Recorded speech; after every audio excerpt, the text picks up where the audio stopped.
Mother's Path Part 2. At first, his feet lighter and then feathers. It seemed as though he could have danced forever. But soon he grew tired and would have to like to stop. Yet the fairy wouldn't let him, so he danced on and on. Pat realized that he was under a spell and tried to think of some magic words to break it. But all he could think was a dozen balls of grey woolen yarn of Mistress Muffy, 3 dozen branch buttons for the tailor, half an ounce of broad drops for Father Andrew, over and over. It seemed to Pat that the moon had almost set below the grass by the time the fairies finished dancing, but he couldn't be sure what with all the spinning and running around. One thing he was sure of, though, he had danced every bit a leather of the soles of his shoes. His feet were blistered so that he couldn't hardly stand. All the little fairies stood her and heard their signs while they laughed at him. Chapter 3. At last the fairy with the green coat and the red shoes stepped up to him. "Don't worry about it, Pat," he said. "I'd let you my red shoes until morning. For you seem to be a good-natured sort of boy." Well, Pat looked at the fairy's main shoes. There were the size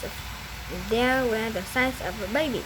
He didn't wish to be rude, so he said, "Thank you, sir. If you won't be kind enough to put them on my feet for me, perhaps you won't spoil their fine shape." Pat thought that if the fairyman put them on Pat's big feet, it wouldn't be Pat's fault if the tiny shoes broke. So he sat down and signed of the Pat, and the fairyman put the shoes on Pat's feet. As soon as they touched Pat's feet, the shoes grew to just perfect size and fit him better than his socks.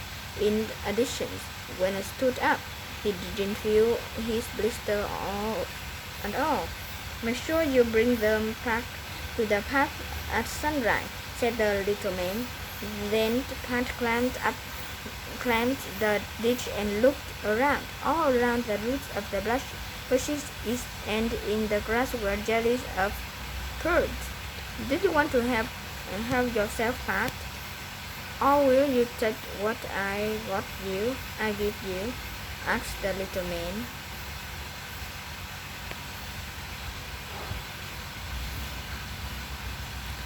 "I'll take whatever you give me and be thankful," said Pat, remembering his manners. The fairyman picked a large handful of yellow flower from the bushes and filled Pat's pockets.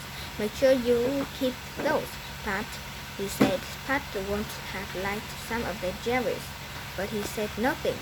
"Oh, and before you go, let me polish their shoes for you." So Pat lifted each foot. The little man dusted the shoes off by breathing on them and rubbing them with the tails of the little green coat. "Home," said the little man with a magical snap of his fingers. In all instants, Pat found himself standing on the doorstep with all his deliveries safe around him. Chapter 3. The next morning, Pat got up before sunrise and carried the shoe bags to the path. As Pat came up, the little man looked over the edge of the ditch. "Top of the morning to you," said Pat. "Here are your shoes." "Why, thank you, Pat. Have you had a chance to take a look at those flowers yet?" "No, sir," replied Pat. "I come straight here when I woke up this morning." Finish Murder's Part 2. Wait for Part 3.